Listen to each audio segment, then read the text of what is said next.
Hello everyone, welcome back to my channel Chandan city vlogs. ఈరోజు నేను ఆంధ్ర స్టైల్లో చేపల కూర ఎలా చేసుకోవాలో చూపిస్తాను. మనం ముందుగానే శుభ్రంగా తోముకుని ఉంచుకున్న చేప ముక్కలు తీసుకుందాము. దీనిలో నేను కచ్చా పచ్చాగా దంచుకున్న ఉల్లిపాయ పేస్ట్ని కూడా యాడ్ చేశాను. మనం తర్వాత పచ్చిమిరపకాయలను ఇలా నిలువుగా కట్ చేసి దీనిలో యాడ్ చేసుకుందాం.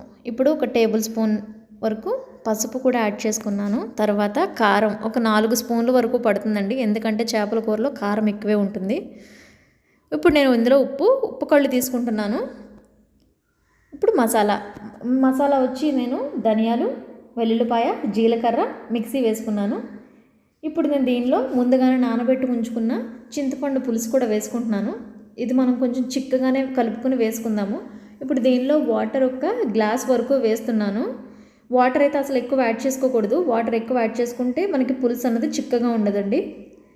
ఇప్పుడు నేను దీనిలో ఆయిల్ కూడా యాడ్ చేసుకుంటున్నాను. ఆయిల్ కూడా ఒక 3 or 4 టేబుల్ స్పూన్ వరకు పడుతుంది మనకి, ఎందుకంటే చేపల కూర నూనె తేలితేనే బాగుంటుంది పైకి. ఇప్పుడు తర్వాత కొత్తిమీర కూడా నేను యాడ్ చేసుకున్నాను. మనం ఇవన్నీ కూడా కలిపేసి స్టవ్ మీద ఫస్ట్ 5 minutes హై ఫ్లేమ్లో పెట్టుకోవాలండి. తర్వాత ఒక 10 or 15 minutes వరకు సిమ్లో పెట్టుకుంటే సరిపోతుంది. ఆల్రెడీ మనం అన్నీ ఇందులో వేసేసే పెట్టాం కాబట్టి ఇంక మధ్యలో ఏది యాడ్ చేయని అవసరం లేదు. కాకపోతే మనం గరిటె ఎక్కడ వాడకుండా ఇలా నేను చూపించినట్టు క్లాత్ తీసుకుని అప్పుడప్పుడు కదుపుతూ ఉంటే సరిపోతుంది. ఒక 15 minutes తర్వాత కంప్లీట్గా కర్రీ అయితే మనకి రెడీ అయిపోయింది. చూసారు కదా, నూనె కూడా తేలింది కూర. ఇలా చాలా ఈజీగా మనం చేసుకోవచ్చు.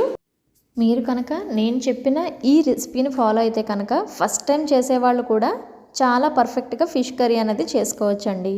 మీరు కనుక నా ఛానల్ని ఫస్ట్ టైం చూస్తున్నట్లయితే ప్లీజ్ లైక్ చేయండి, షేర్ చేయండి, సబ్స్క్రైబ్ కూడా చేసుకోండి.